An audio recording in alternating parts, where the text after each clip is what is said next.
Okay, another anime review that I need to do that's way over. Excuse me, way overdone, overdue. I don't know. Anyway, um, this one I first saw as like a recommended for like random shit I was looking for. Or it's like you might also like on Amazon, and it was a manga. I never read it or anything. I just saw it when that seems stupid, and I'm definitely going to save that for later. Put it in my I will eventually read maybe folder.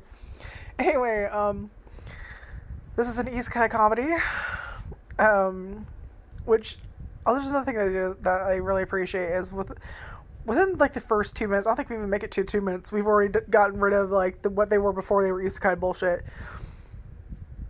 and it's so stupid. And it was so stupid. I was like, "There's no fucking way I'm gonna like this." But at the same time, like, there's part of me that's like, "You're gonna fucking like it," and it was definitely the latter. I really love this show. It's so stupid. I want more of it.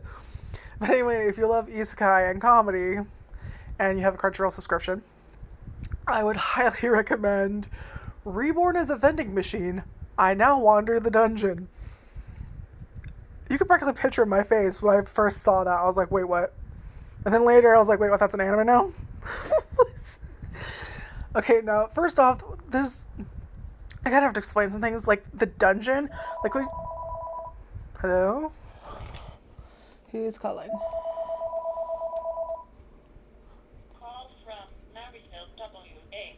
I don't know who you are. Hold on, I gotta stop. Wait for it to go off. Hello, Clarice? I don't know where that's from. Anyway, so I need to explain the whole dungeon concept. When you think of dungeons, you think of like, bye to you too. It was like recording them hanging up or something, I don't know.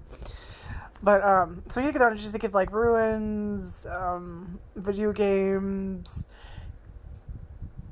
stone structures covered in vines, and oogie boogies in there, and fucking treasure, and treasure that'll eat you, mimics. And that's usually what you think, right? I don't really know what classifies as a dungeon, but anytime I've seen video games or anime or manga, that's usually what it is. It's some kind of like structure you go into.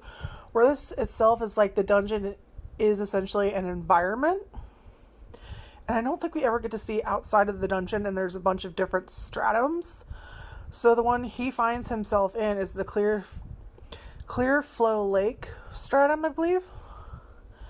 And like, think of like, instead of like going into a structure or something, like you're going to different towns.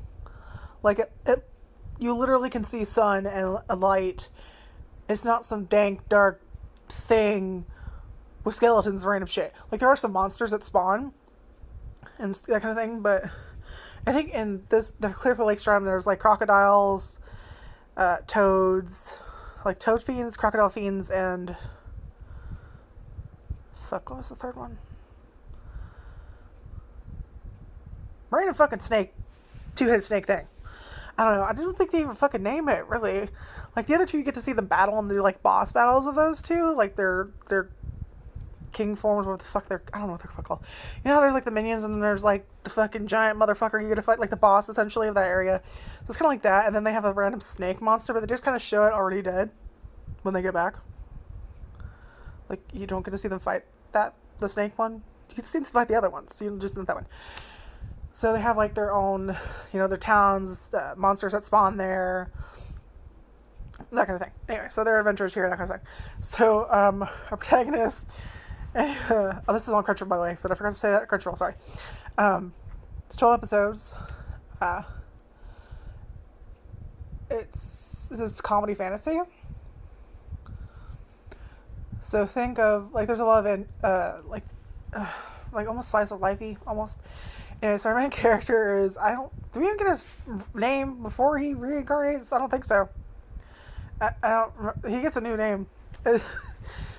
Anyway, so, within the first 2 minutes, apparently he was a vending machine fanatic. Like, he thought they were really cool and some shit. And he looks like he's on, like, a delivery moped or something. I can't remember. But, like, that's what it looks like to me. And, there's a truck in front of him, and they're going around, like, a hill. You know how they have, like, hills that have roads and stuff, and then they go up, and there's, like, that side rail? Well, anyway, there's a truck in front of him carrying a vending machine. The vending machine falls off, and he tries to save it and falls off the cliff with it, and that's how he gets isekai. Okay, I was like, this is the first 2 minutes of what? I was like, all right, I'm gonna love this bullshit. I know it. And surely enough, it did.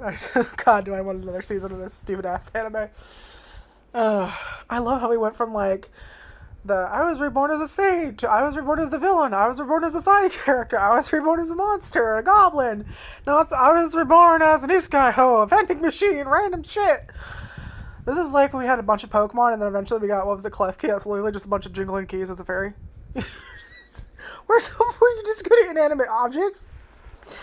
I don't know why, but just for some reason, just now thinking that was like, I remembered Clef Key. I was like, all right, that was a fucking thing. I was like, one of the people, I was like, okay. I love the people that get mad. They're like, oh, that was a stupid design. I'm like, they have how many Pokemon now? There was meant to be some stupid ones. I'm sorry. I love when there's like the badass Pokemon, the cute Pokemon, the scary Pokemon, and then there's in the corner. Where you're just like, okay. It was we're fucking fed up when they came with that one. I mean, for a stupid object, it is kind of cute. What is the Pokedex Center? It's like it ferociously jiggles its keys at people. Oh, that was a good one. Anyway, that was random. Where was the guy? Anyway, so yeah, he fucking tries to save it, and I don't know why the fuck he thought he could send a vending machine that's gotta do his howdy pound when it falls off a goddamn cliff, but I guess he wasn't thinking. So he gets isekai as a vending machine, and he wakes up next to a lake, and essentially he can sell things, and, you know, like a regular ass vending machine, you know, he's got his things to sell, and then you insert coins, and you get said thing when you pick it.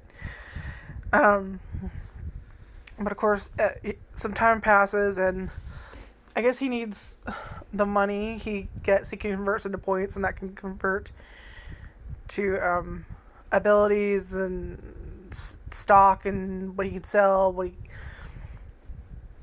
Basically, that's what it does. Is he converts the money into points, and then the points into buying things, and that he can sell later, and abilities and skills and that kind of shit. And so he kind of finds out that he can't really sell nothing because he's next to a goddamn lake. And then frog fiends come out and start beating the shit out of him. So think of bipedal frog with a fucking club, just whacking on him. And you know, he ends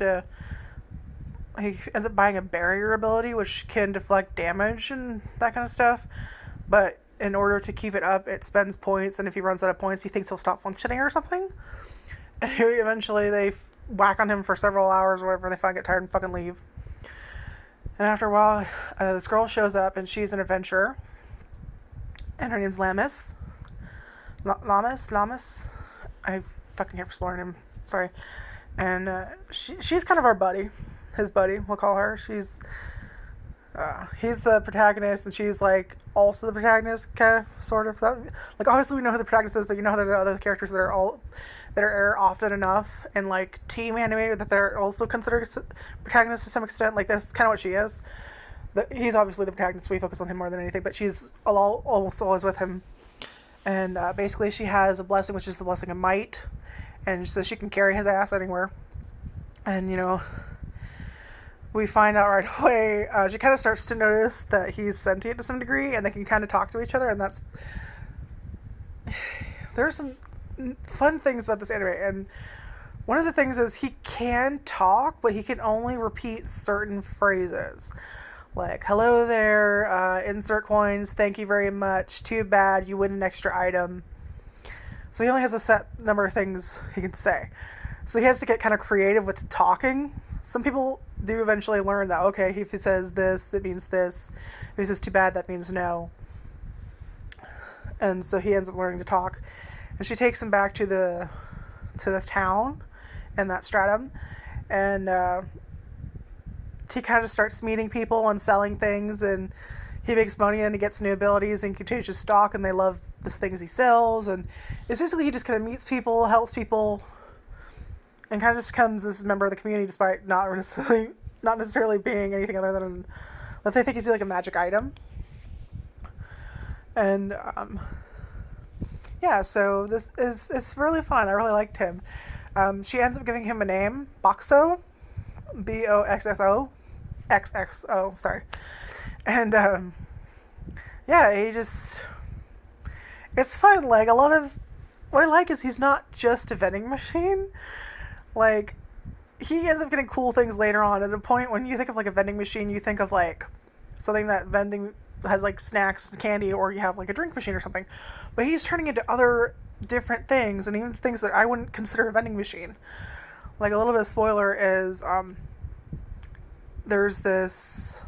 I guess there's an old. I don't know if it was even real. They have. I'm assuming it probably was a real thing in real life and all that kind of thing. But where they have this like. I guess the air quality in Japan at one point was really poor, and so the air quality in Japan. Sorry, dog. The air quality in Japan was really poor, so they had this like vending machine mask breathing filter thing, and it's kind of like if you ever.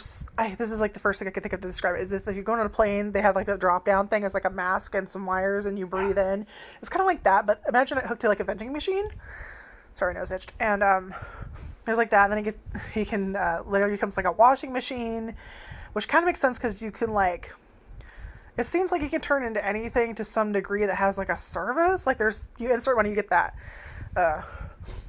If you insert a coin to a washing machine, you can do your laundry. Like it kind of makes sense where you insert coin to provide service or some kind of thing. So it makes sense, but it's also like it doesn't feel like a vending machine to me. Like I said, those are the two things I think of vending machines are like you. Ones outside of stores where they have like the fucking Sprite, Pepsi, Coca-Cola, Fanta, blah, blah, blah, water.